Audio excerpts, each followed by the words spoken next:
good. Welcome to Bourbon Bachelor Podcast. This is Toby Dog with Rodnator, Slow Ride, and Hound Dog. Season 7. Join us when we find where Slow's head's been, as well as starting our series on serial killers. This is a Studio 77 production. The voice of the uncommon people. The only instruction you have is don't lean in. As soon as you go to record, it goes. Me. Double D, you need a drink, brother. I need one evidently.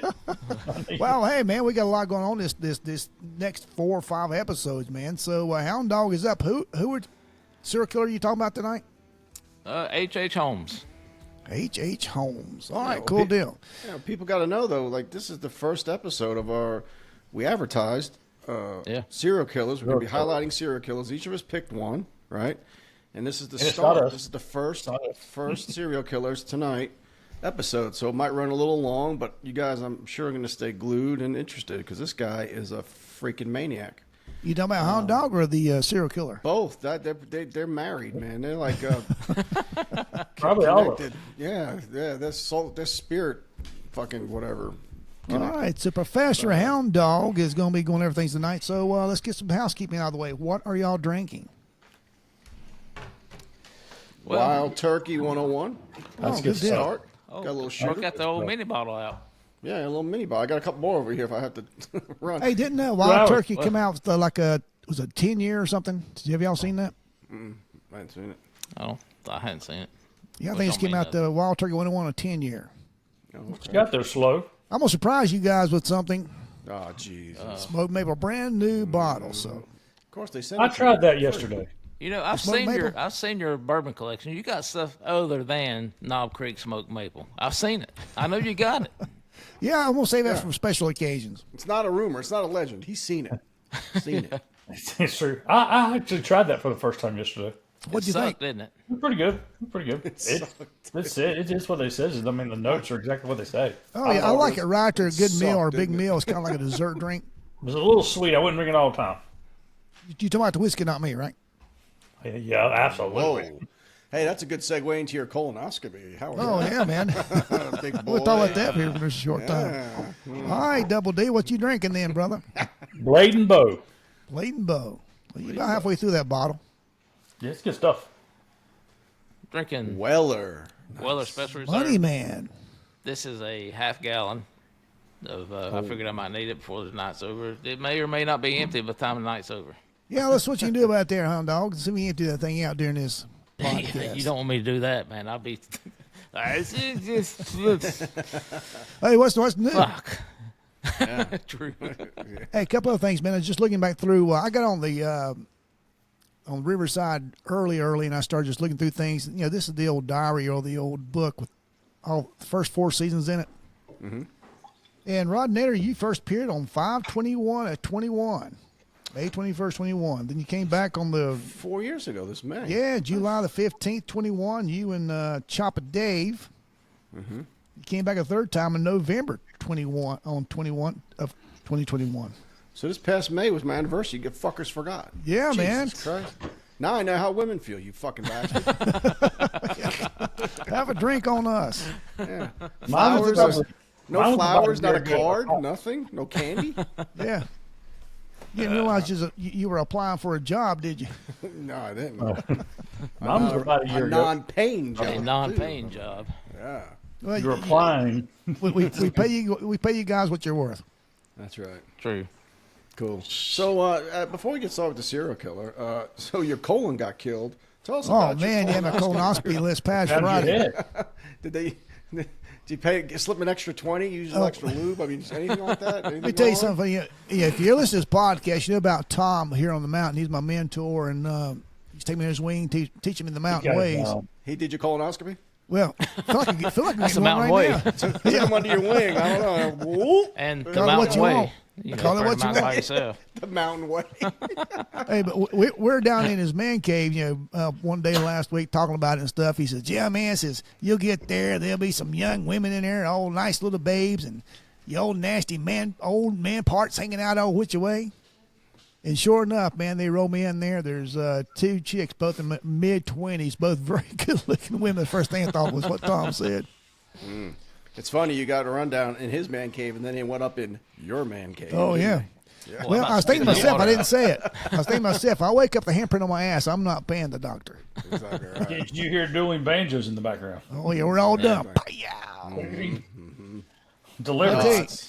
The sad thing about it is, afterwards, I'm back home. I'm hanging out by the pond, in the afternoon. Wind's blowing a little bit here. So that's nasty. That wasn't a tugboat. That was. So I squeezed my cheeks in here. You no longer. You were at the city. How long? You probably no longer got a tight fit, man. There's no tight seal. Oh yeah, man. Hey, I've got to take a shower from here on now. I can't take a bath, man. I lost my watertight seal. You better get some rubber underwear. You're gonna be having some seepage. All right. I'll tell you what's funny is I ran these jokes by my daughter earlier today. She said, "Ooh, Daddy, why would you talk about that on the podcast?" Ooh. That's who we are. That's who we are. She should know you by now. Yeah. Well, I said, you're a 30-year-old woman. We're older guys, Yeah, we're 15, It's 60-year-old more funny to children. us. We're 15, 60-year-old children. That's what. Oh, yeah. So everything went well, man. So, Hey, so did you have polyps? What? Did they remove any? What's going on? yeah, I had a Did few they find polyps. They anything in removed your ass? my head. They find Bigfoot? We've been looking for Bigfoot for a long we've been looking time. for that bastard. Any signs of Bigfoot up in your ass? Because you've been up Shootout Mountain for a while. Well, I'll tell you what happened, though, is I had Just my saying. I had my first crap this morning after, a couple of days after it. I found the daggum Doc's watch. I come back and send it back to him. Yeah. Bet you that's. I'm bet sure you that he's sucker, looking forward to getting that back. That sucker got out. That sucker slid out nice, didn't it? Because That's why I told the doctor, if he put me, I go, call me. You're gonna call me, right? Yep. I'll tell you, it was serious. The two backgrounds. Funny thing is, the lady, the nurse, whomever says, we're going to put you under right now. She started squeezing a little thing in my IV and said, you're going to feel a little tingling. I go, wow, that works fast. She says, most certainly does. Next thing I knew is, Steve, honey, you need to wake up. You need to wake up. Seemed that quick. Mm-hmm. Oh yeah. They have you roll on your side before they put you out? Yeah, man. You go in there and they say, roll on your side like you're going to watch TV. I'm thought, hey, how do you know I roll my side and don't watch TV? She must watch this podcast. Oh, they could be stalking you. Oh, yeah. Yeah, could be. Oh, I tell you, I said this when we'll get into business. Follow-up? I tell you, they roll me in there to the room, and the doc's sitting there on the computer looking at old cars. I'm thinking, how many payments am I making on one of them old cars? Mm-hmm.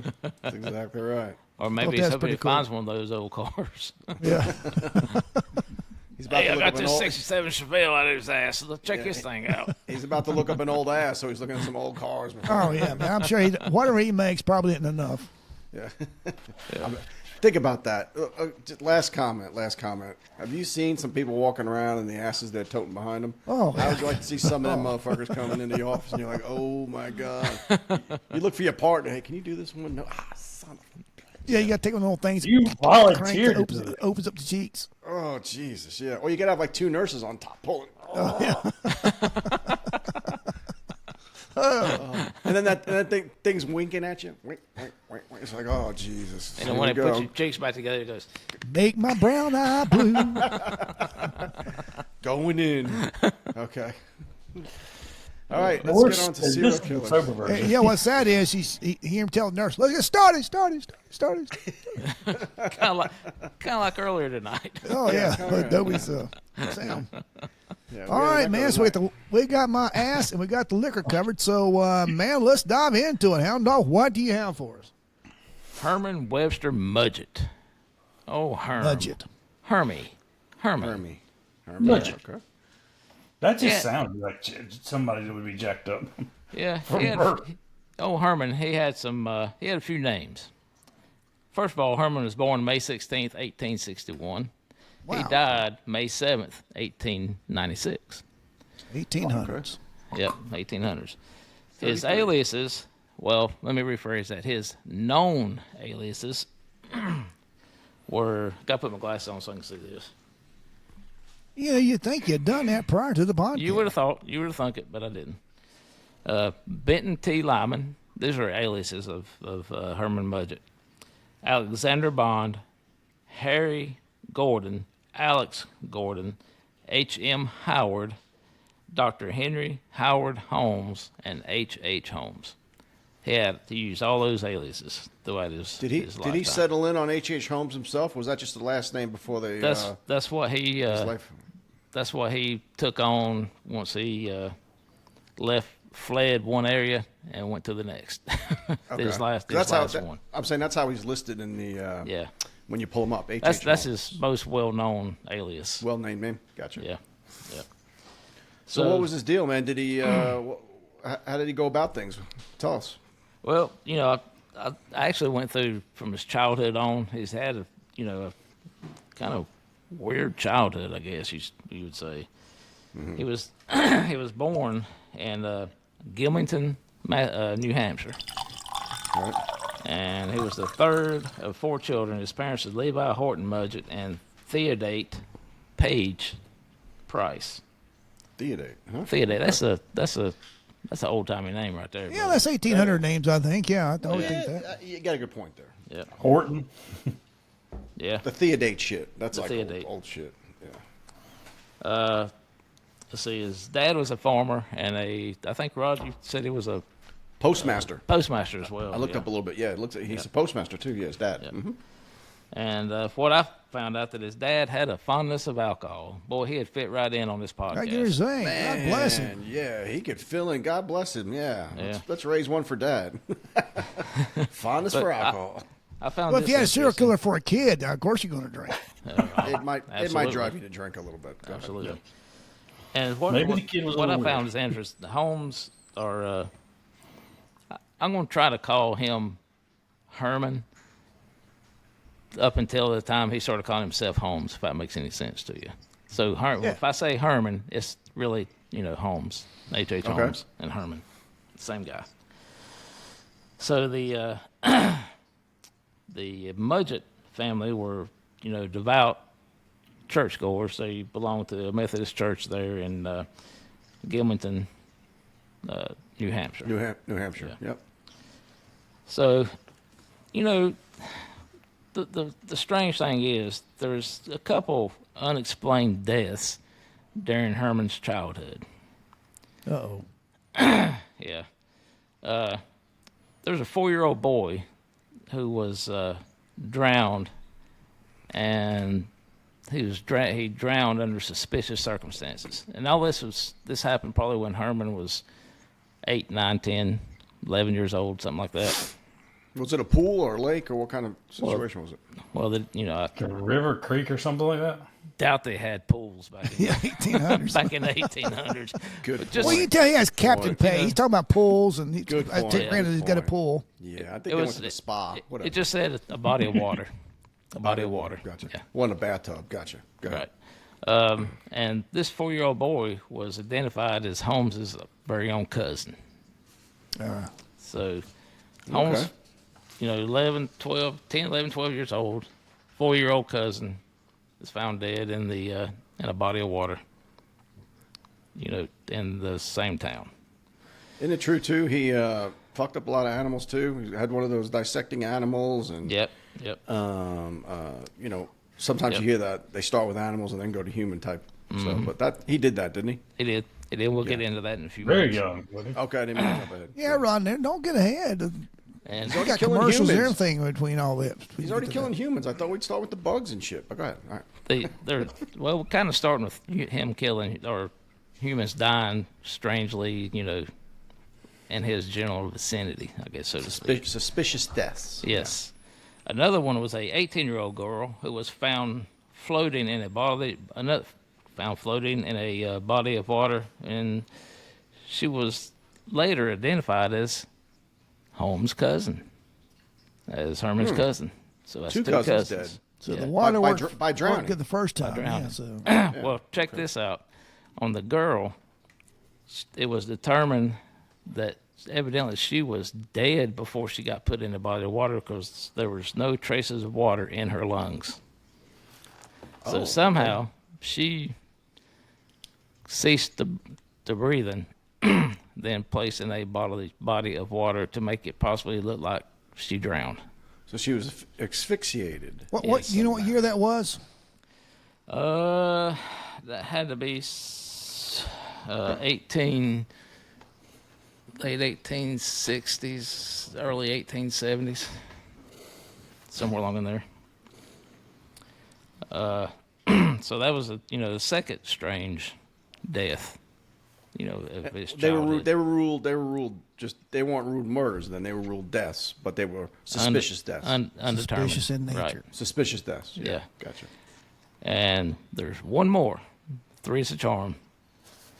So old Herman, he had this buddy. His name was Tom. Herman and Tom palled around. They buddied around. They played, swam, and just hung out together like kids do. They were at the playing at an abandoned house one time, and Herman was there with the old Tom. And next thing you know, Tom falls off the roof and dies on the spot. The old falling off the roof. He fell off the roof trick. He sure did. The old fall. He fell. Yeah, he fell. Yeah. So that's to me that's three strange deaths occurred with Herman, in the general area. Was the So guy you who fell off started the roof, young. was the guy who fell off the roof a cousin as well? No, he was his Just a his friend, you best said? friend. Yeah. All right, so his two friend. cousins and a friend, but they How old was he when that happened? I think he's somewhere between 10 and 12 maybe. So the guy fell off the roof. Did Tom drown as well?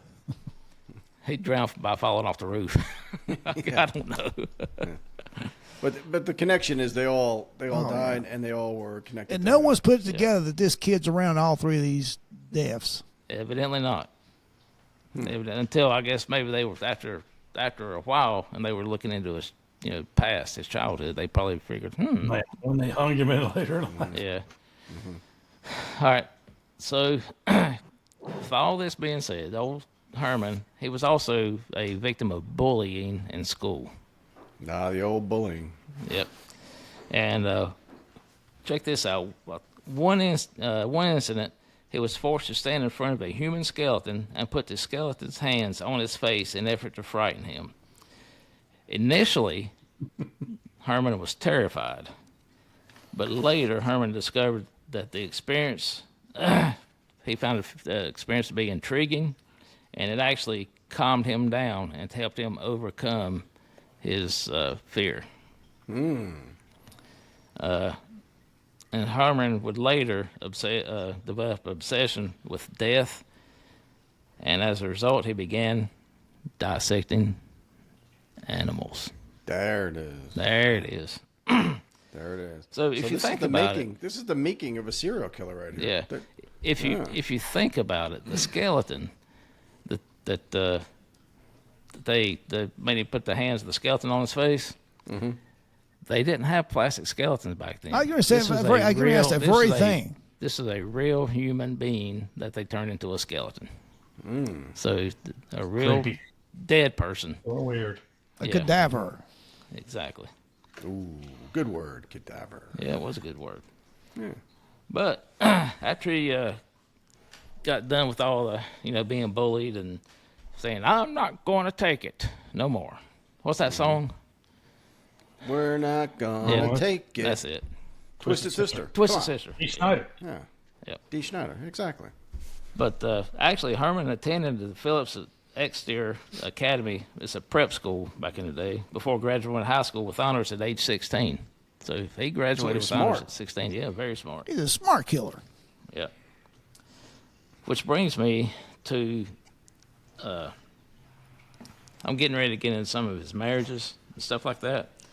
But he had... Can I touch on that education real quick? I read Sure. something. Yeah. He said he attended the University of Michigan Medical School, graduating in 1884. Yeah. He also engaged in. Oh, you didn't get there yet. I thought he was in school. You just talked about school. You talked about high school. High school. Oh, high school. My bad. Go ahead. Yeah. I ain't got to college yet. But shoot, Gotcha. go ahead if you want to. Yeah, Rodney's overachiever is what he is. He I'm is. just trying to be involved in the conversation to help it. That's all. I'm just trying to help it. Yeah. There's a lot on this guy. But old Herman, he actually, got married 4 times. He got married to Claire Loving in Is he a cop? in 1878, Marta Belknap in 1886, Minnie Williams, 1893, and Georgiana Yoke in 1894. None of them lasted long. Dang. Well, he didn't kill him, did he? Maybe. Oh, we'll have to see. Okay, but he's keeping us in suspense. But he was married to all these women at the same time. He was a bigamist. He never divorced. He never divorced any of them. Wow, he was a stud too. Yeah. Mm-hmm. Okay, so which brings us to when he met his first love, Claire Lovering. Herman was 16, Claire was 15. They dated each other for about a year and got married. They got married in 1878. Shortly thereafter, they had a child. So, pretty quick. They were 16 and 17 years old when they had a kid. Yeah, but that wasn't common back then, right? You got married early because you don't live long. Right. Mm-hmm. Not around him, anyway. True. Yeah, definitely not around him. That was a good one, Slow. Yeah, exactly. I'm impressed. Claire, her family, was well-to-do. They were upper echelon of the town that they were in, and they think that old Herman decided he's going to use that to his advantage and have her family to pay his tuition into medical school. Smart man. Sugar mama. And he's killing it on every level. I'm telling you. Anybody want to take a stab at what a year of medical school cost in 1878? $7,000. $300. $150 for 1 year of medical school in 1878. So in 1879, he enrolled at the University of Vermont for a year. And he started doing some kind of dabbling in some creepy shit at Vermont, which he later transferred in 1882 to the University of Michigan's Medicine and Surgery department. Well, when he was at Michigan, he began digging up corpses and selling them to medical schools. They were recently deceased.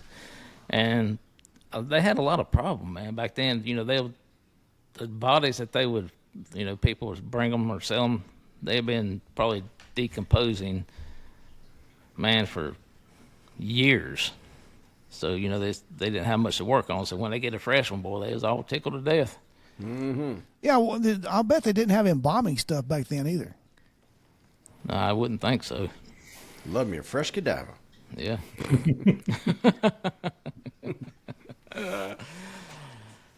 So, old Herm decided that, let's see, let me get back to where I'm at here. Oh, he had the idea to obtain insurance policies on some of the corpses that he dug up. I read that, yeah. So he was a scammer, to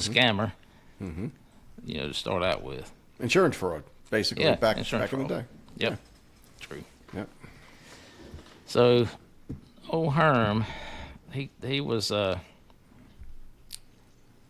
shit, I missed my work. Oh, old Herm, he was the, digging up, going to class during the day, and digging up folks at night, and I guess going back to the school, said, "Hey man, look what I found! I found this fella right here. I'll sell you his body for $100."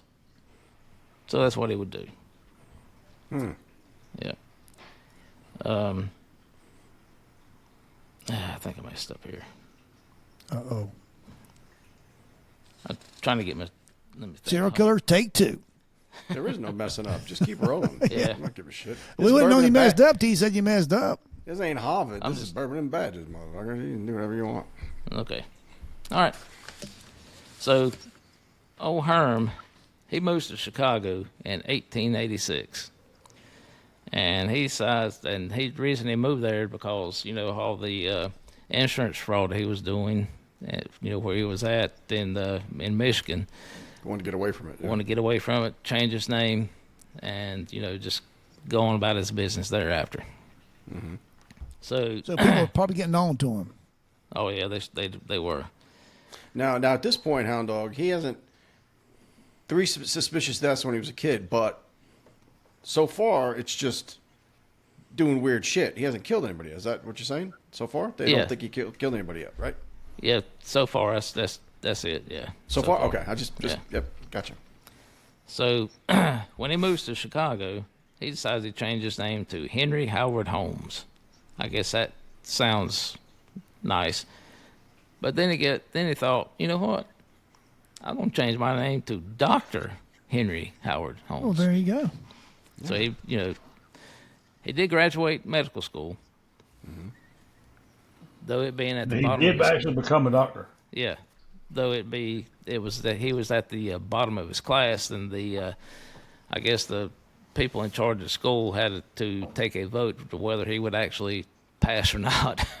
And so you did well in high school, but sucked at medical school, huh? Yeah, because I think he was up all night. Yeah, he was up all night digging up bodies. That's true. Well, I was up late night college drinking, so I don't know fuck, but I still got out okay. Jesus. Yeah, this guy's a rookie. Guy's a fucking rookie. Right. Yeah.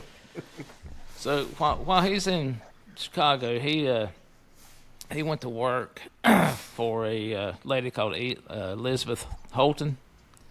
She owned a pharmacy, which was a drugstore pharmacy, which is at the northwest corner of South Wallace Avenue and 63rd Street there in Chicago.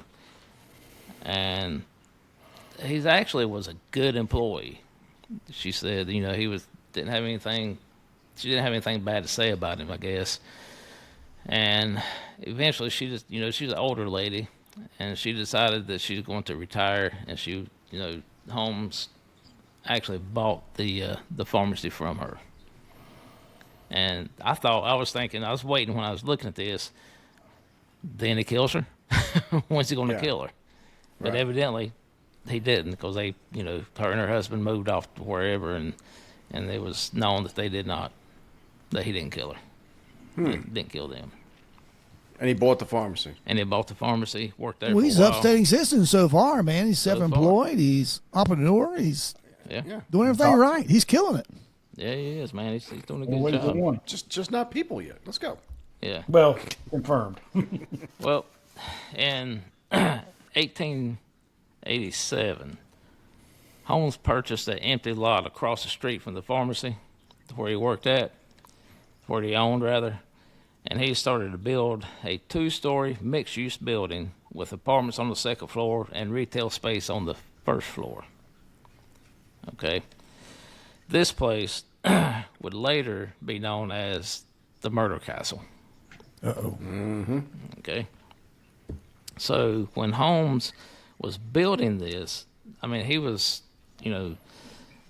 it's rumored that the Murder Castle had secret torture chambers, trap doors, gas chambers, and a crematorium in the basement.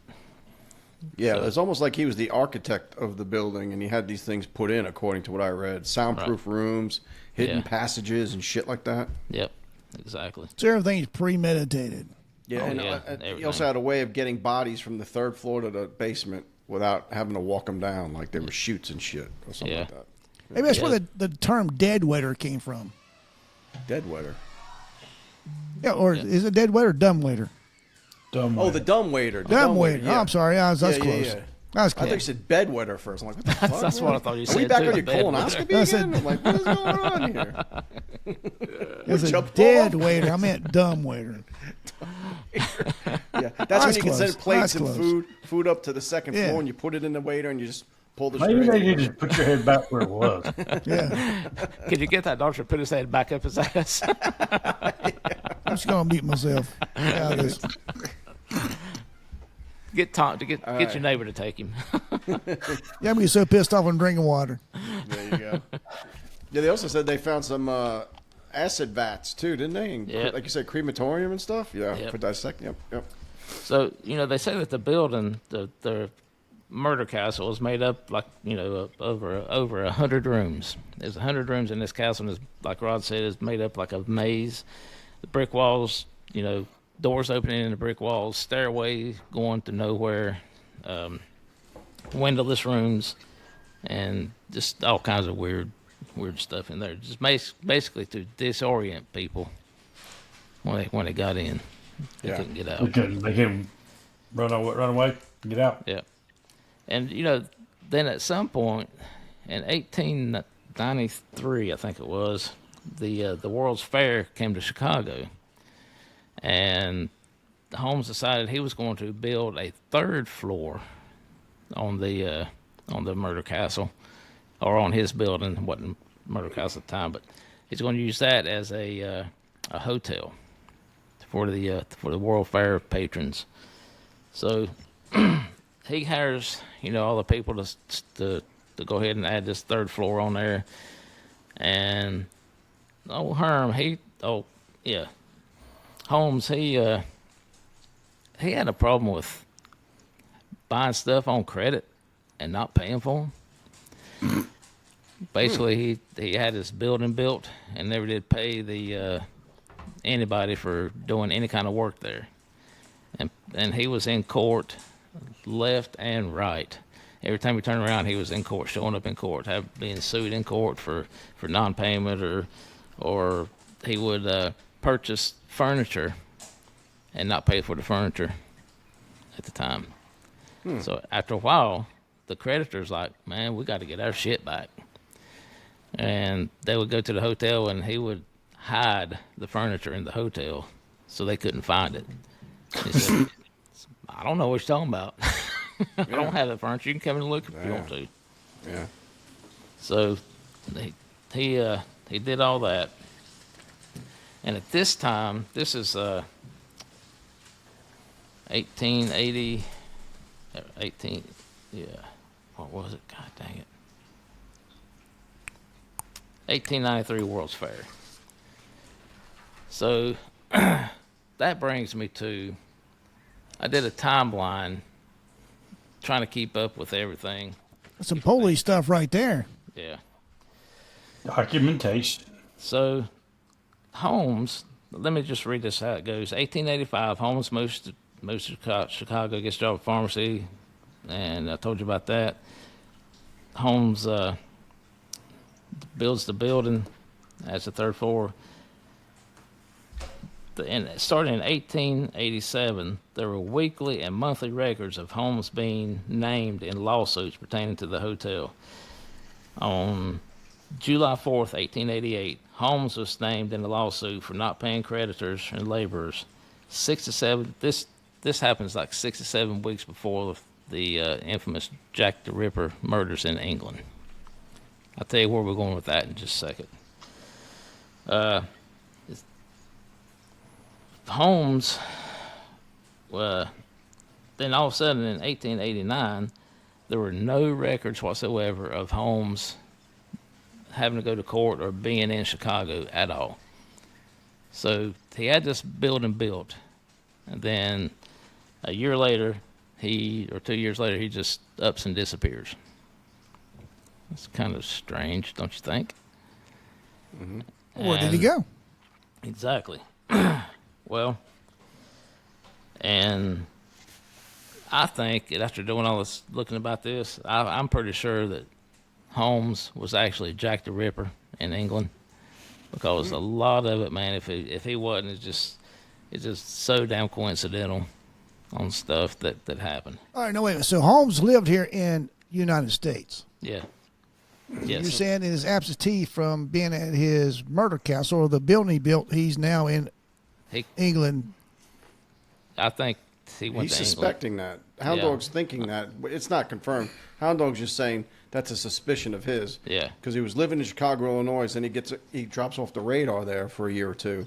And then these Jack the Ripper murders happen in England. And Hound Dog is hypothesizing, if you will, that this fucker left, went to England, did some slash and grab. Yeah, man. We're bringing out all the stops today. They have never solved the Jack the Ripper murders.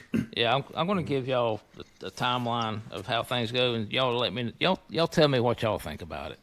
Mm-hmm. All right.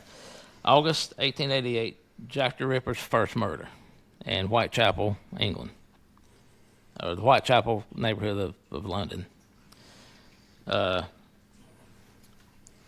November 1888 was his last victim.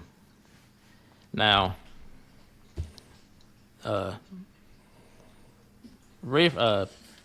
Holmes,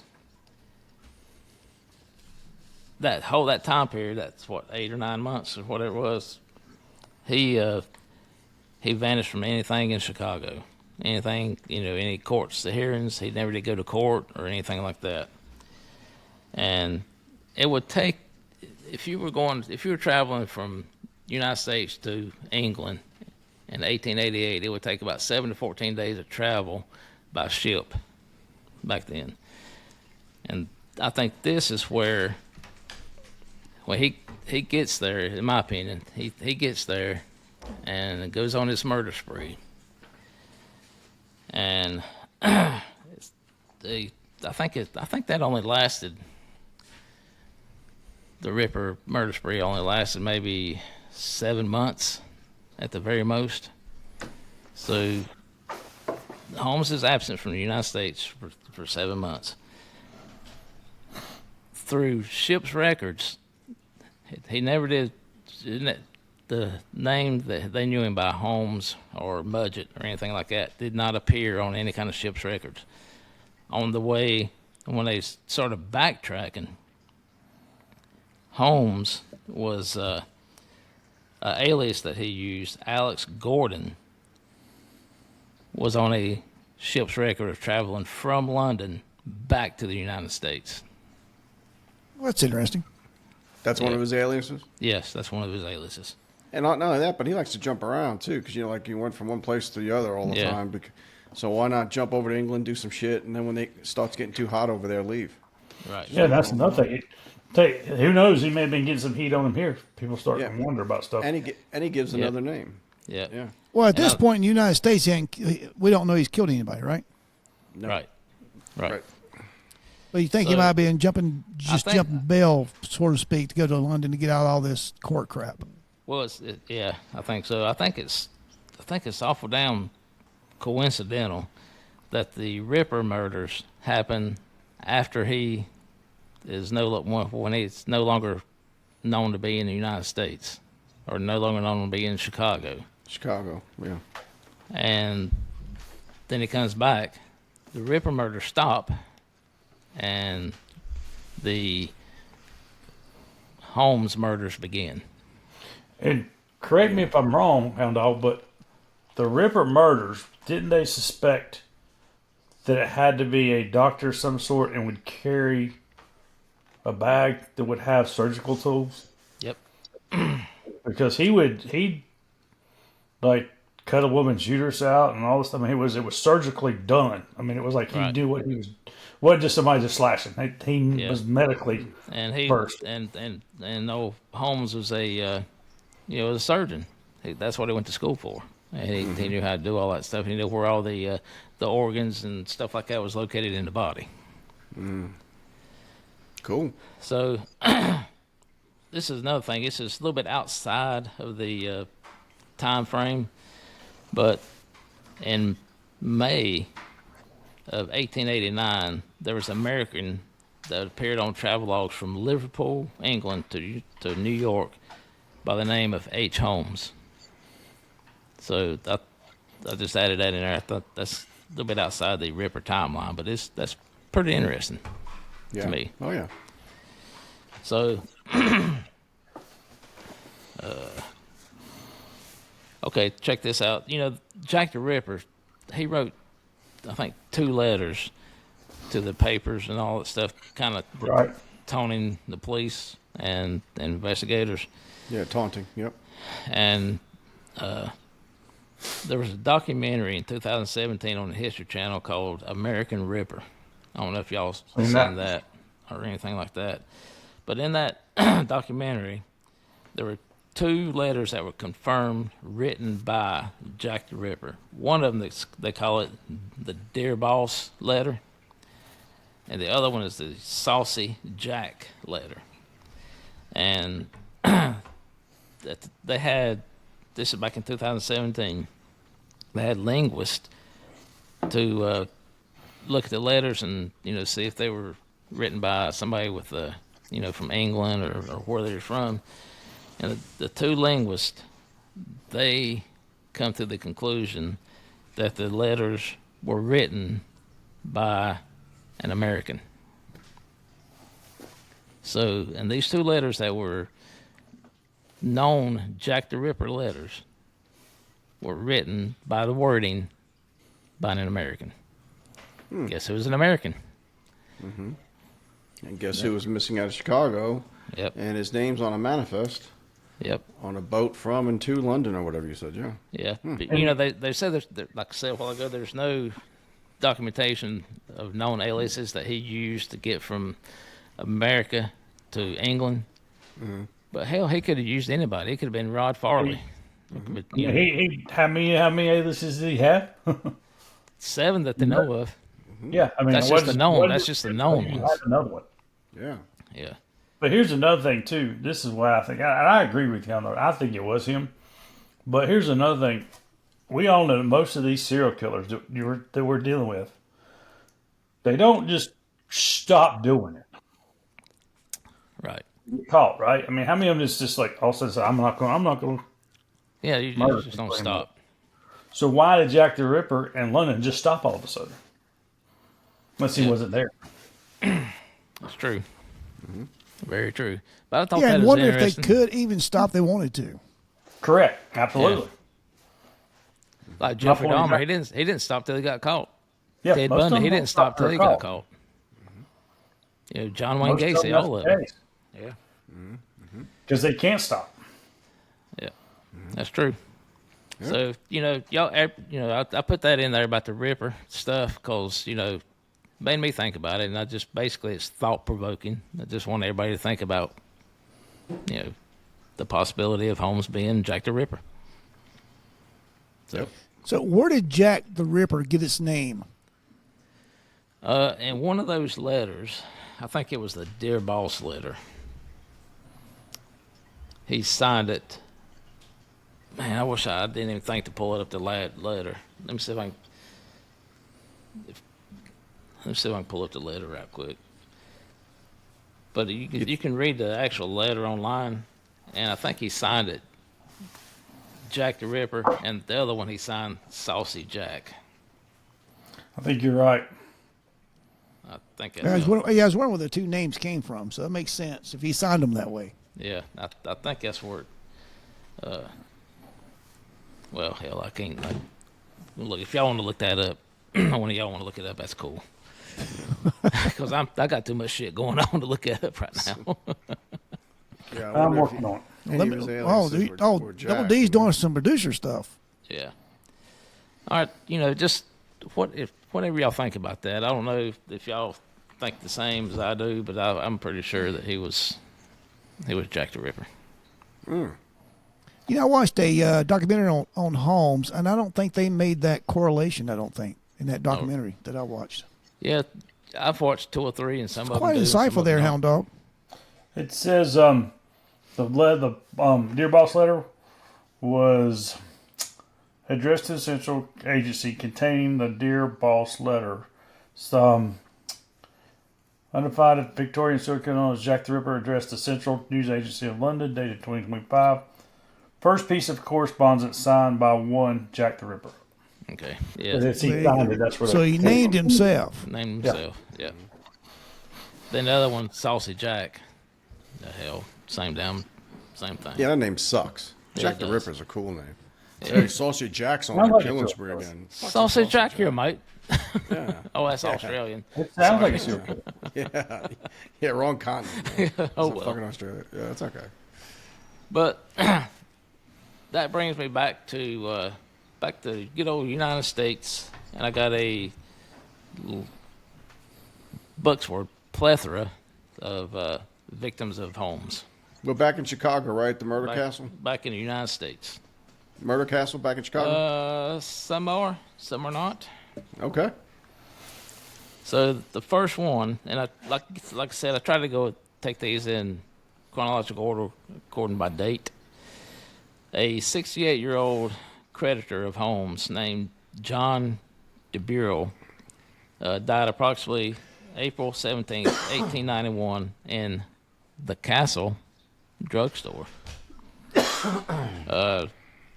Old John there, he collapsed and died shortly after Holmes poured a black liquid down his throat. Okay. Black liquid, huh? Poured a black liquid down his throat.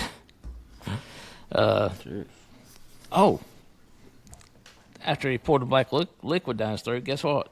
It was in 1895. It was determined that the Buell, the guy's name, was insured, and Holmes was a beneficiary of the insurance. There you go. So you got to make money somehow. How would you? He wasn't paying his furniture bill when he had to do something. Yeah. How would you talk somebody into letting you pour some kind of black wicked liquid down your throat? Yeah, who's that says about pouring liquid down your throat? Yeah, who would pour poison down anyone's throat? Yeah, I voluntarily. I don't Yeah, get it. that'd be crazy. No. Yeah. All right. Moving on. So that's one victim. In 1891, Emily Van Tassel disappeared after working at Holmes' drugstore. So Tassel's name was cited in the list of suspects, and Tassel's mother believed that Holmes was the possible killer of her daughter. So she worked there, then she disappeared. And Julia Smith was a 31-year-old, the wife of Dr. Lawrence Connor, who had moved into Holmes's murder castle and began working in the pharmacy's jewelry store.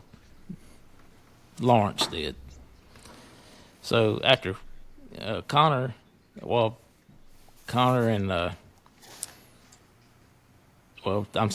got the Julia, Miss Smith, and Holmes sort of had fooling around having an affair.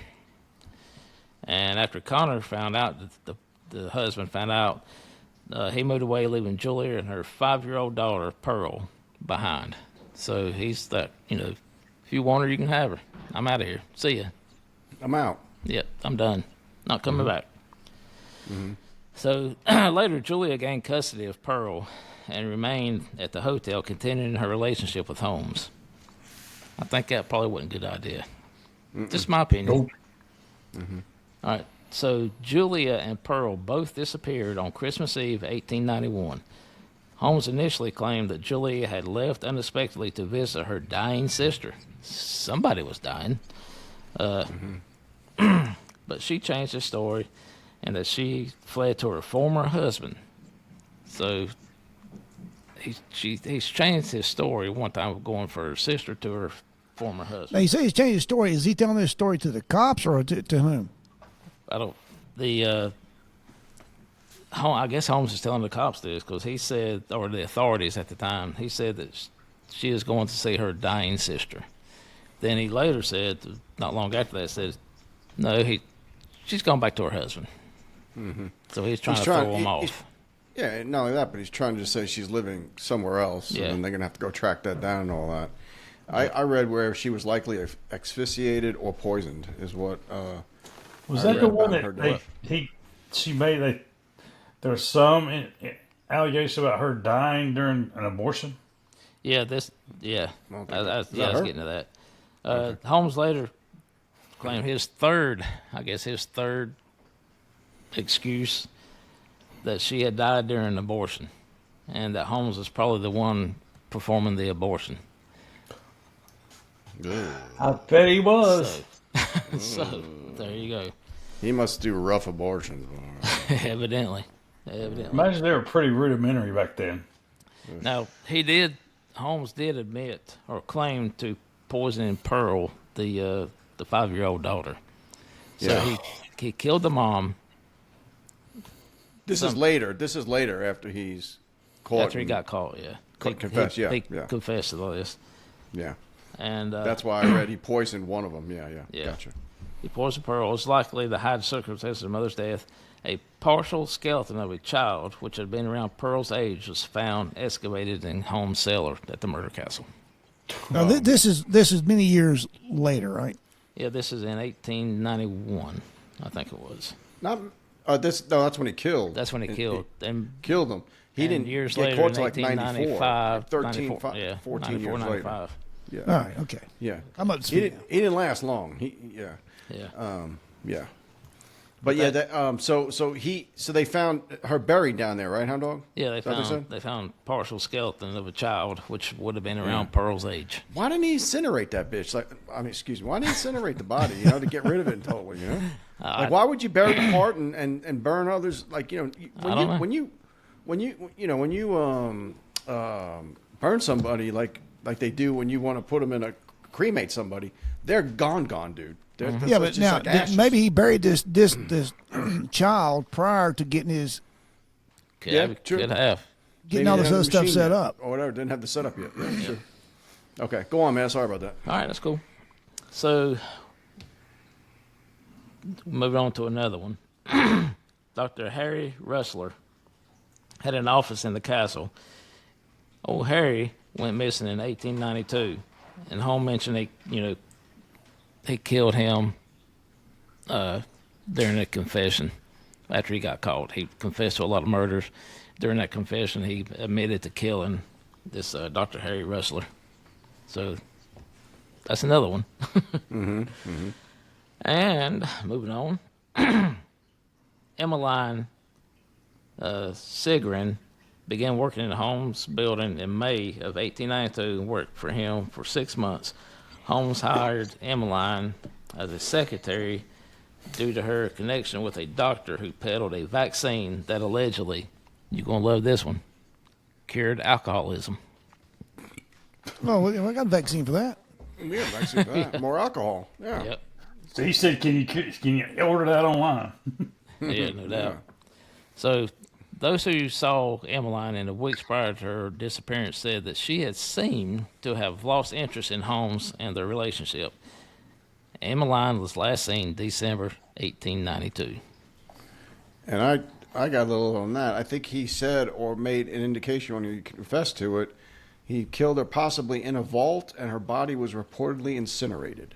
Yep. So he had his burning thing, machine, whatever he used. Yeah. For that one in 1892. Yep. All right. So during all this time, is somebody not putting the pieces of the puzzle together that, hey, everybody's missing that goes into this building that works for this cat? Sometimes you're hiding right in plain sight, bro. Yeah, just like true. Jeffrey Dahmer did. I mean, just like kind of like me being a producer. Ted Bundy, just like you on Shootout Mountain, right out in the open. Well, on Emmeline, the authorities at the time believed that she may have gotten pregnant by Holmes, and that she was a victim of another failed abortion, and that Holmes tried to cover it up. Dude. Okay, her empty luggage trunk was sent back to her mother in Indiana. All right, her skeleton was found by the police at the home of a Chicago physician with the help of M.G. Chappell, who admitted to having articulated 3 skeletons for Holmes.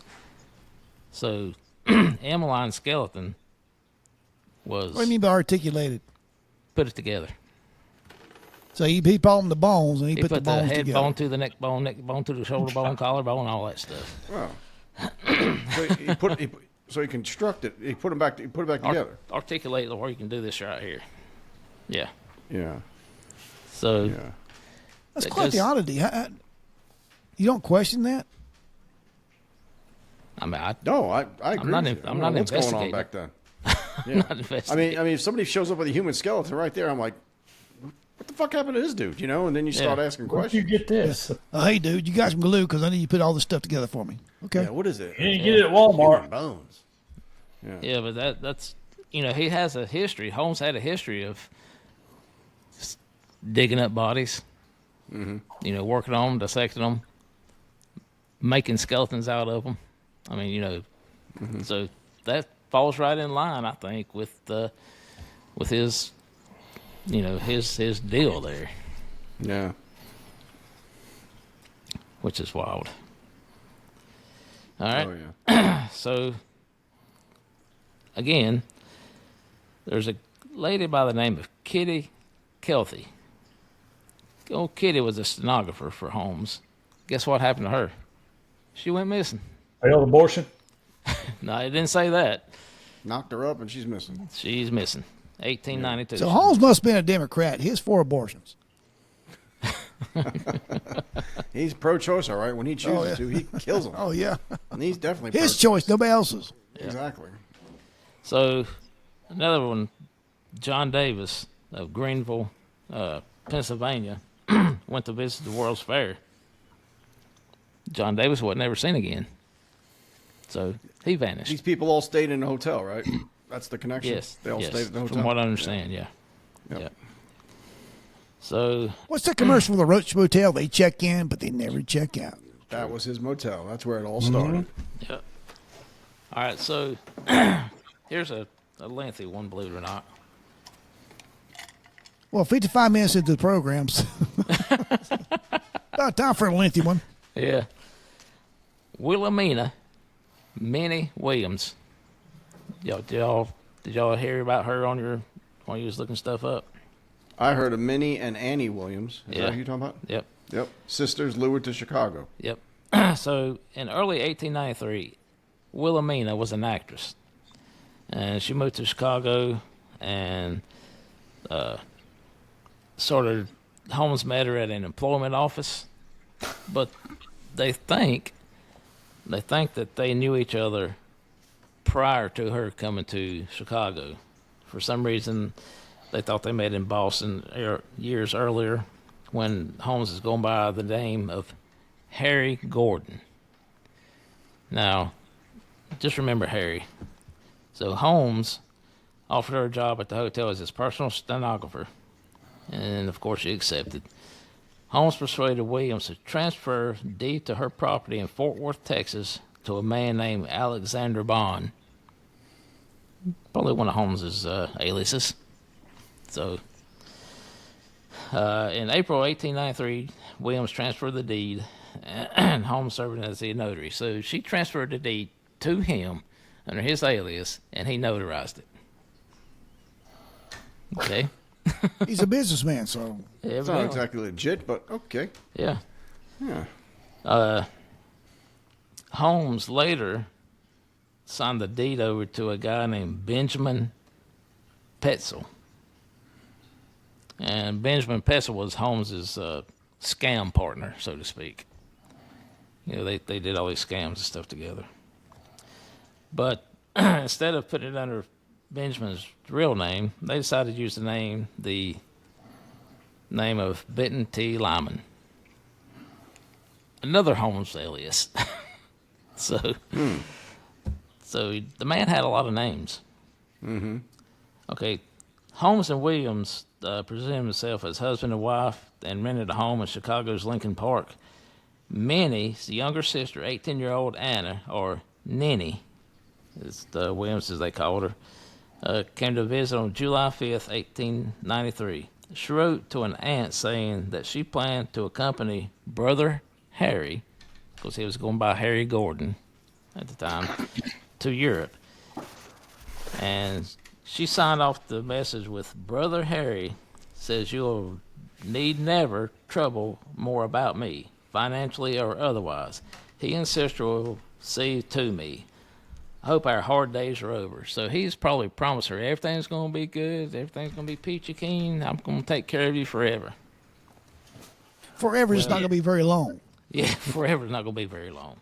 My definition. You didn't have to worry about anything else. Yeah. Yeah, until I get ready to kill you. That's forever. Wasn't long after that, they were never seen alive again.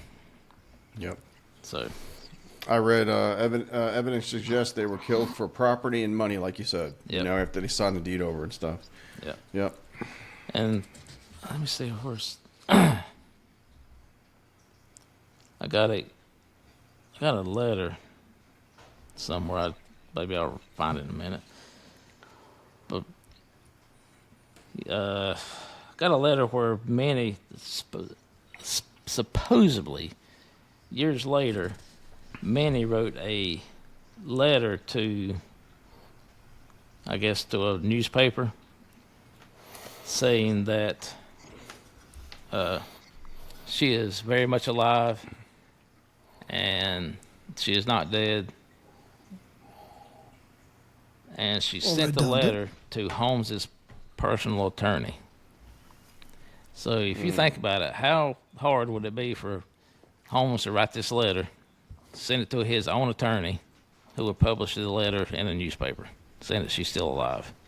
Yeah. Or writing a letter and just getting it postmarked from wherever the fuck. Yep. And have it sent. But you got to realize back then the written word or the letter, like a newspaper, was the main source of news or whatever. Right. Yeah. There was no email and shit. It was all fucking snail mail. Yeah. Yep. Oh, okay. I'm sorry. Right here it is. It says, excerpt from telegram was sent to W.A. Shoemaker, attorney for Holmes, Providence, Rhode Island, August 19th, 1895. The report that I have been murdered is absurd. I'm alive and well, signed Minnie Williams. So there you have it. Mm-hmm. Oh, there you go. So, yeah, I think Holmes did it. Yep. Oh, of course. Absolutely. He's that kind of guy. Oh, yeah. He's a giver. He is, and a taker. He'll take your life and your property. Yes, I'll think twice about it. Yes, I will. Sell your bones. Sell your bones, yep. Make a skeleton out of it, sell it to a doctor. So another one is Harry Walker of Greensburg, Indiana, went missing in November 1893, who was alleged to have insured his life with Holmes for $20,000. He wrote to his friends that he was working with Holmes in Chicago. And that's big bucks back then. Yeah. 20 grand? Yeah. Yeah. Don't know what the exchange rate is now, but yeah, that's a lot of that money. Probably 100, you know? I mean, it's a lot of money. So, another guy named George Thomas, Holmes and his partner there, Petzel, went to Mississippi Swamp in June of 1894 and killed George to dispose of the body for, anybody want to guess why? Insurance purposes. Insurance, yeah. So this dude's a piece of shit, man. He's a scammer, killer, and all kinds of stuff. Mm-hmm. And there was another $500,000 today. $500,000. $565,000. Well, look at Double D taking the role of producer. I think I've been fired. I don't have papers. I got a book. We're moving you out, just like just like this dude, everybody else, just kind of edging you out. Yeah. Yeah, y'all sending me to the hotel, aren't you? Exactly. You going to murder him, bro? Going to Chicago to a hotel. Betty Ford. Yeah, it's funny because this dude, murder, of course, is the worst. But some of the other schemes they talk about, the insurance fraud, the real estate. They call it body trafficking. I read, with the skeletons, Hound Dog, with him doing all that shit and organs and stuff. This was all back in the day before it really was even popular. Like, right? Yeah, it's like he invented this shit. Yeah. And they also mentioned romantic manipulation. It seems like he's banging a lot of these chicks he's killing. You know what I mean? Oh yeah. So he's got it all. He has a gift of gab too and everything. So he might be. So like he was killing it, and he was killing it. Literally killing. I wonder what he looked like, man. I wonder if he's a good-looking dude. Must have Any been. pictures? Yeah. Any pictures, Hound Dog, or no? Yeah. I can pull up. Y'all carry on. Not to ruin your flow, but I'm just wondering because it seems like he's banging all these girls he's killing. So I must be a little slick-looking dude. Yeah, or a he had married what 4 times too, as well. Yeah. Yeah, not to mention Minnie and Winnie and all these other, you know what I'm saying, and doing all this. It made him think he had money. Let's see. Oh man, he's got the stash. Look at that, he's got the porn stash. Man. He's rocking Look at that thing, man. Oh yeah. He looks very confident there, doesn't he? Doesn't he? He does. He does. Yeah. Looks like he might have some money, man. He's got the. Yeah, I bet he does this a lot. He does this a lot when he's talking to women. He's doing like this. Yeah. So what do you think, honey? You want to come to the murder hotel? Yeah. Let's go to the murder castle. Let's go to the murder castle. Murder castle. We'll get the papers. Get the papers at the murder castle. Go ahead, man. Sorry to interrupt. That's cool. That's just funny. All right. So there's another one. He didn't look tall though. Milford Cole. Milford Cole of Baltimore disappeared after receiving a telegram from Holmes to come visit in Chicago. So he not only took his victims as what do you call it, just happened by, or what do you happenstance.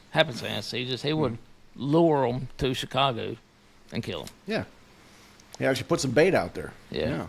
And there's another possible victim, Lucy Burbank. Her bank book was found along with a human hair and a chimney flute of the murder castle in 1895. So in 1895, her bank book. I mean, I guess people would carry those things with them everywhere they went. Yeah, that's how you got your money. Yeah. So did you mention Benjamin Pitzer? Yeah, I'm getting ready to get into the whole Pitzel. Oh, cool, because he was 1894. I just thought maybe you skipped him. Go ahead. Okay, cool. There's a whole down bunch of shit on that. Yeah, he was his kids too, right? It's his partner.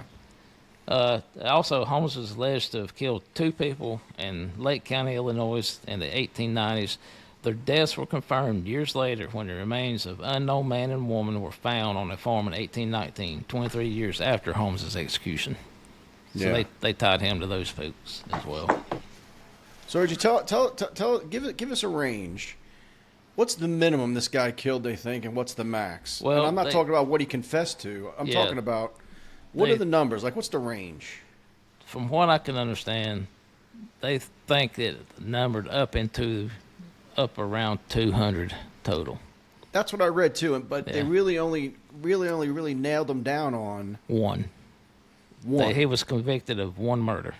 Right, but he confessed to a shitload. He confessed to 27. He was convicted. Okay, that's the numbers. 1. Right, I got you. That's what I read too. Okay, yeah. What's a big jump? 27 to 200. I mean. Yeah, but they don't know how many he killed. I mean, hell, he had a damn hotel. Yeah, if you admit to 27 homicides, why not just go ahead and give it all up? Yeah, I don't know. Well, I don't know about you, but I don't remember what I had for breakfast yesterday. So I killed some motherfucker like 6 months ago. I might be like, they all run together. Think about it. You think about it. There was a guy, he did this. I threw him in a ditch. There was this guy checked in my hotel. Yeah. He's living in England. I had some bourbon, and I just was a little weird. Oh, yeah, that's true. I drank some black liquid and went to London. Yeah, tried to pour some black liquid down his throat. He didn't like it. He didn't like it, so I shot him in the face. Yeah, Golly, man. All right. Go ahead, man. Sorry. I don't know if I'm saying that right or not. The Pitzel, Pitzel, Pitzel. Yeah, I'd say Pitzel. Yeah, Pitzel. The Pitzel killer. killers. I'd say Pitzel. Yeah, Benjamin Pitzel. I'd say that. A little bit of background. While working in the chemical bank building on Dearborn Street, Chicago, Holmes met and became friends with 38-year-old Benjamin Pitzel, a carpenter by trade with a criminal past who was exhibiting in the same building a coal bin that he had invented. So Benjamin there is a inventor who invented a coal storage bin, I guess, COAL, coal. And Holmes was right there with him in the same building. Now Holmes and Benjamin they become buddies, and Benjamin was his right-hand man doing several criminal schemes. A district attorney later described Pitzel as Holmes' tool, his creature. So he was a tool. Possibly. You say creature? Creature, yeah. Creature.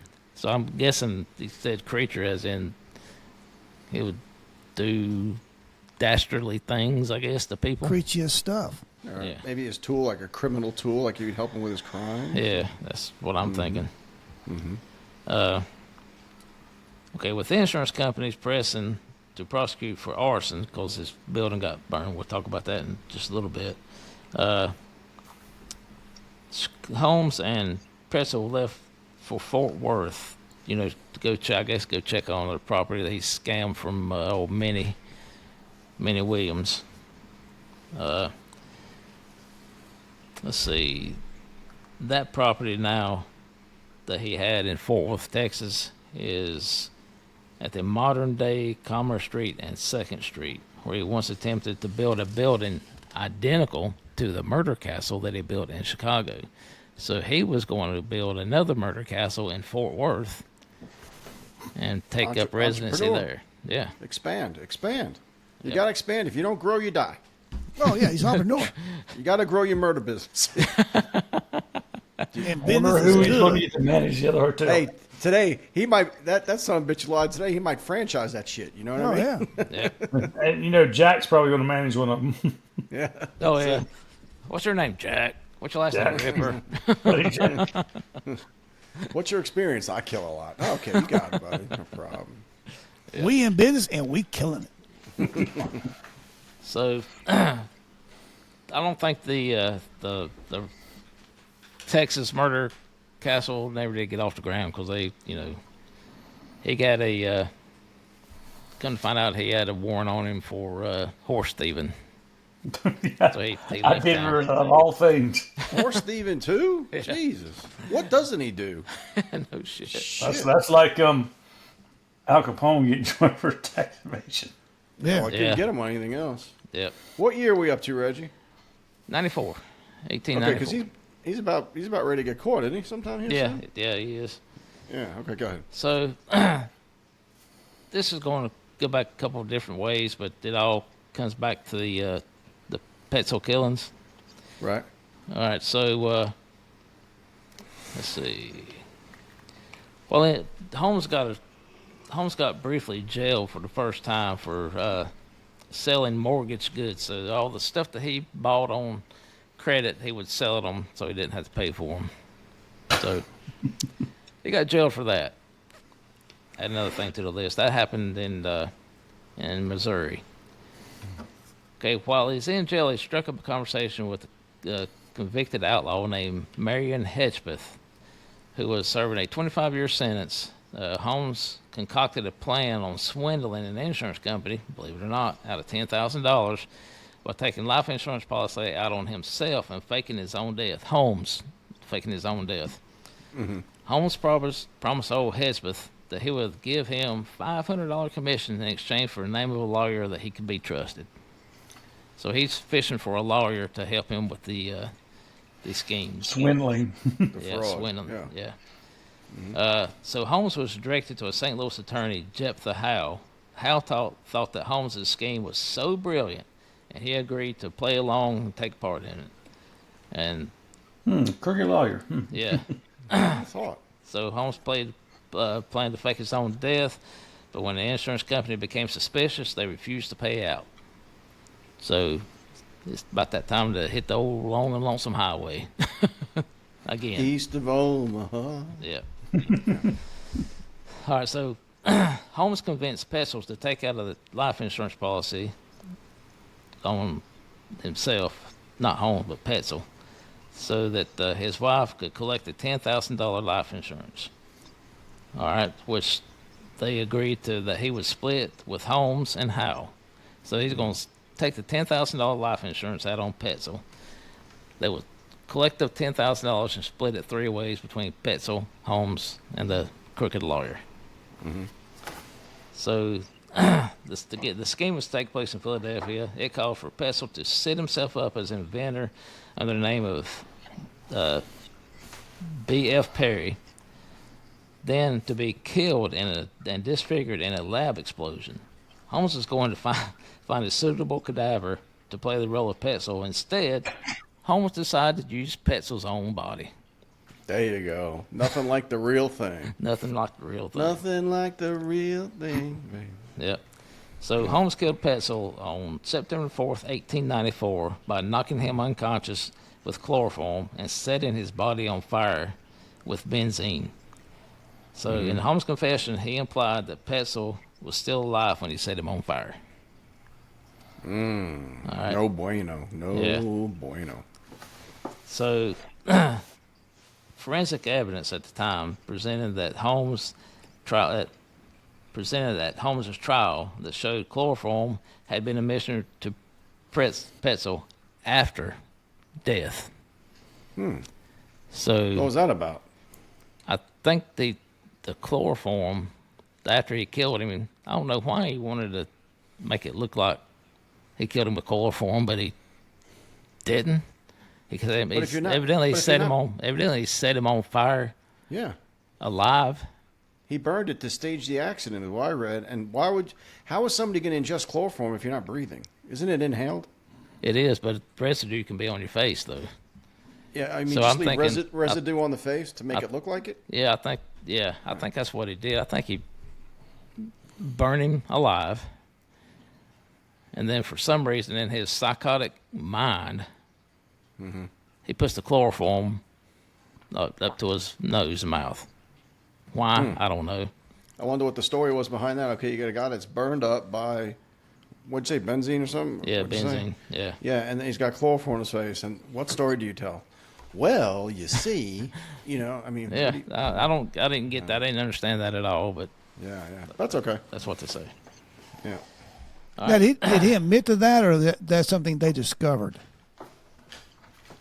I think that I think that's one of the 27 because they said in my things, Holmes burned his body to stage the accident, meaning the cops know what happened because Holmes told them. So yeah. So I wonder if he done putting that stuff over his face just to make it look like he's more human as opposed to monster, just burning the guy before while he's awake and alive. That's a possibility. That's a very good possibility. To de-monsterize himself, I guess. Yeah. Okay. All right, so Holmes, had the insurance on Petzl. Holmes collected the insurance payout on the basis that the genuine Petzl corpse, because, that's him, he died, and I'm, get this money. Holmes wanted to manipulate Petzl's wife, Carrie Elise Canning, into allowing her three of our 5 children, to be placed into Holmes' custody. Why? I don't know. Maybe he wants to travel with kids, or it makes him get so he don't look like he's guilty of stuff, I guess. Maybe. I don't know. Or take out more insurance policy on kids and then kill them. Yep. The 3 children that were placed into Holmes' care was 13-year-old Alice Petzl, 9-year-old Nellie, and 7-year-old Howard. And Holmes had the 3 Petzl children traveling throughout the northeastern United States into Canada. He simultaneously escorted Carrie along with the partial route. So he had the mom of these 3 kids, and he would separate the mom from the children and take her a little ways, then take the kids a little ways. So partial route, all while various aliases. He used all kinds of aliases, lying to Carrie regarding to her husband's death, repeatedly telling Carrie that Petzl was hiding in London, another Ripper thing. He was hiding in London, and while they were lying about his whereabouts, her 3 missing children were just entering Canada, and they were only a few blocks away from each other, and they didn't even know it. So the kids, he was taking the kids, they were traveling. They were in one building, and she was in another 3 blocks away, and she didn't know where the kids were, so it's kind of jacked up. Mm-hmm. So, let's see. Now I think we're getting about to the close to the end. Well, let me mention how he killed the kids, right? So it says Holmes, after Petzl's death, to eliminate witnesses, Alice and Nellie were found buried in a Toronto cellar. That must be when he took them over into Canada. And Howard's remains, the boy, was found incinerated in Indiana. That's what I'm reading here. So Alice and Nellie, 2 of the kids, found buried in a Toronto cellar. Howard's remains, the other child, was found in an incinerator in Indiana. Is that what you had too, Hound Dog? Yeah, Hound Dog is experiencing some issues, I think, with his internet. He had that prior to the our pre-podcast meeting. You could tell he was having some issues. So he'll be back here. So, Rodney, carry it on, brother. Want me to carry? Okay. So, hang on. Is here? Hey, Hound Dog, you back? Yeah, I don't know what happened. I lost everything. All right, I just finished up Petzl's kids. 2 of them found in a cellar in Toronto dead, and and Howard was found in an incinerator in Indiana. And we were heading towards the arrest and stuff. If you want to take it from there, if you're good to go again. Okay. Yeah, he kind of scared us, Hound Dog. We thought maybe Holmes' ghost came back and got him. Well, one thing I want to write. Did you cover the Frank Gayer, the detective? You probably. I didn't. I just covered the children's murders. So, Frank Gayer was a detective with the Philadelphia Police Department. He was a detective assigned to investigate Holmes and find the 3 missing children. And like Rod said, they were found in bad ways. Then Gayer wrote and I guess in the report, he said the deeper we dug, talking about they dug him up in the basement of a house, I think. I don't know if you said that or not. I did say that. Okay. Go ahead. Which house you talking in about? Toronto. They found Alice and Nellie in a cellar in Toronto. So I think you're talking about that one. And they said, the deeper we dug, the more horrible the odor became. And when we reached a depth of 3 feet, we discovered what appeared to be a forearm of a human being. So, with that information, they led the authorities to investigate Holmes' property in Chicago and ultimately led Geyer to Indianapolis, where Holmes had rented a home in the Irvington neighborhood. Holmes was reported to have visited a local pharmacy to purchase the drugs that he used to kill 7-year-old Howard Pretzel on October 10th, 1894. So, and they actually took his knives to a repair shop to get them sharpened so that they could cut the body up before they burned it. The boy's teeth were found in the chimney of the house. So, oh damn, yeah, Jesus. And so we get to the capture and execution. On November 17th, 1894, Holmes was arrested in Boston after being tracked down from Philadelphia by the Pinkerton Detective Agency. Y'all seen that on the... There you go. Oh, there you go, yeah. He was held on an outstanding warrant for a horse theft in Texas. That's how they managed to keep him in jail. Right. The authorities became more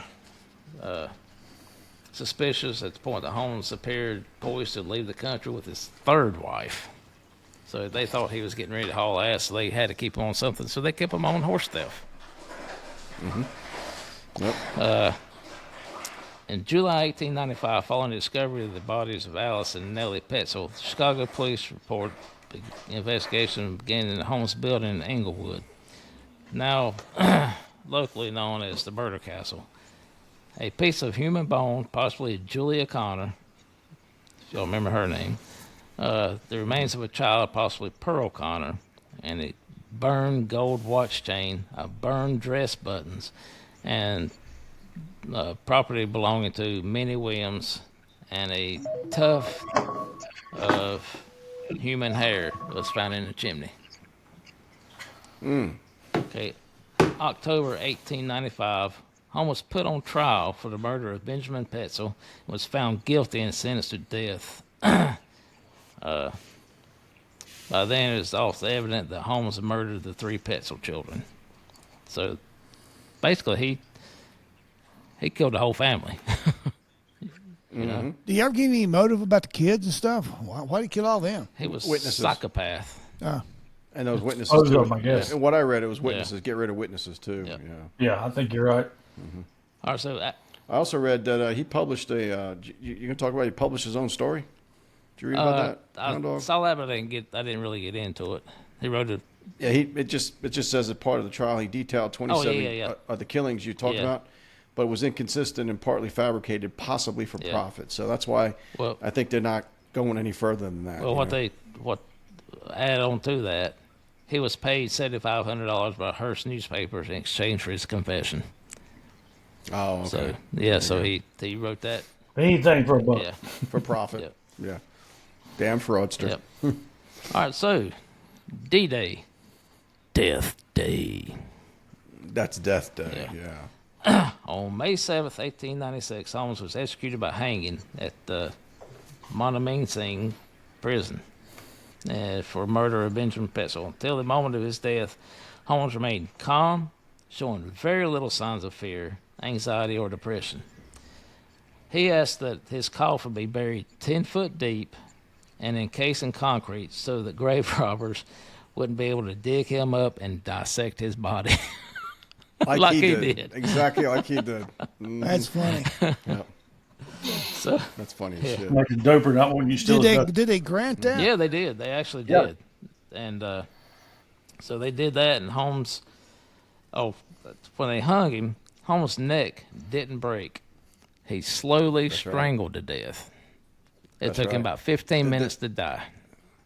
For people out there listening, when you hang, the reason you're standing on a trap door and your head's in the noose is because, and there's a big knot, when the trapdoor does the weight of your body snapping down on the rope breaks your neck and kills you. And it's supposed to be somewhat, not violent, not cruel. Yeah, but if you go down and your neck don't snap, that means you get choked out either blood wise or breath wise, and it's a little bit more painful, which is good on him. Exactly. Yeah, really. And they never did go back and retry. They said, "Let you swing for a little bit." And the other thing I noticed too, guys, 1895, the trial, he gets put to death, 1896. Like it's not 15 years later. Oh yeah, you say you're right. There's some really good deterrent right there. Yeah. You're a freaking serial killer. We kill you within a year later. That's what I'm talking about. That's what we need today. He never was going to do it again. That's exactly right. But we need that deterrent today. Yeah. Okay, Go ahead, Hound Dog. As for the murder castle, whatever come of the murder castle? What did come of the murder castle? I had that question. Right. This is going to go back a little ways, but it all ties in together for where we are now. But as for Holmes' murder castle, it was damaged by fire in August 1885. 2 men were seen entering the building at 9 p.m. Approximately 30 minutes later, they were seen exiting the building and running away. Following several explosions at the castle went up in flames. Afterwards, investigators found that there were 2 half-empty gas cans underneath the back steps of the building. So from the time he left Chicago, they went to Philadelphia, and that's when the shit started closing in on him. That's when, the Pinkertons and the Philadelphia detectives started closing in on him. Mm-hmm. And so that building sat vacant, or maybe if it had businesses on the first floor like they said it did, they probably just continued to operate as normal, and the murder castle, as it was known at that time, I guess somebody got pissed off and tried to burn it down. Mm-hmm. But the actual building, it did survive the fire and remain in use until it was torn down in 1938. 1938. 1938. Wow. It was demolished, and right now, the site of the murder castle is currently occupied by the Engle branch of the U.S. Post Office. There's a post office sitting on the property where the murder castle is. It's kind of ironic since his dad was postman. Yeah, postman. Yeah. Postmaster. Yeah. Full circle. Not only that, but when you build shit on top of stuff where there's dead people murdered and shit. Yeah. You gotta know, man, that's some spooky shit going on. Oh, yeah. People talk about that to this day while they're sitting there working. Mm-hmm, every time they hear something or something they can't explain. Oh, absolutely. Yeah. No doubt. And that is pretty much all that we have on H.H. Holmes.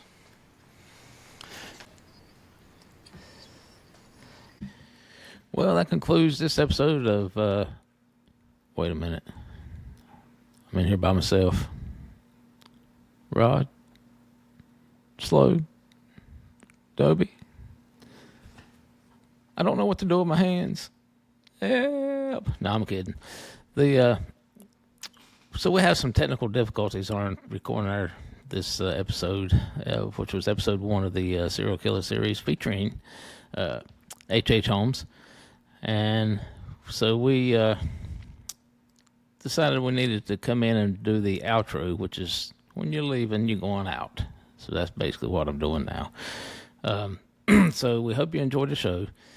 We are experiencing technical difficulties, and like I said, we're trying to figure it out. So at the time that I'm recording this particular part, it's been 5 days, and I don't know how many tries to get this thing done. Hopefully, fingers crossed, it'll be done tonight and out for people to watch and listen tomorrow or the next day. So anyway, H.H. Holmes, man, he's a real piece of shit. He was.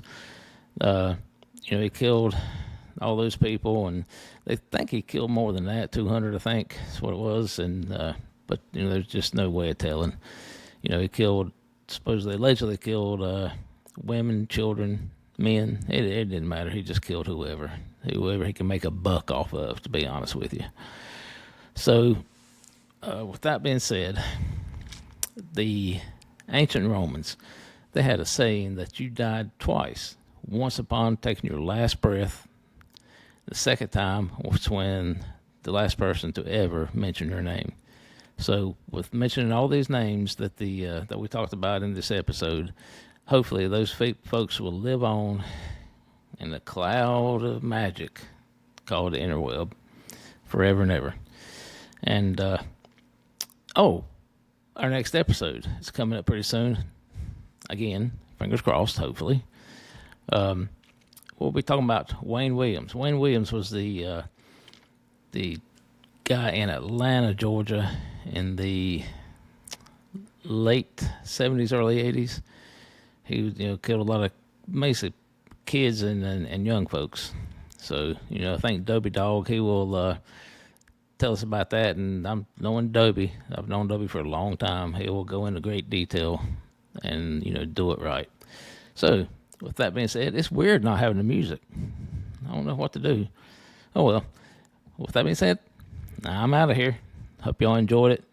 And let's drink about it. Drink responsibly. And this has been a Studio 77 production.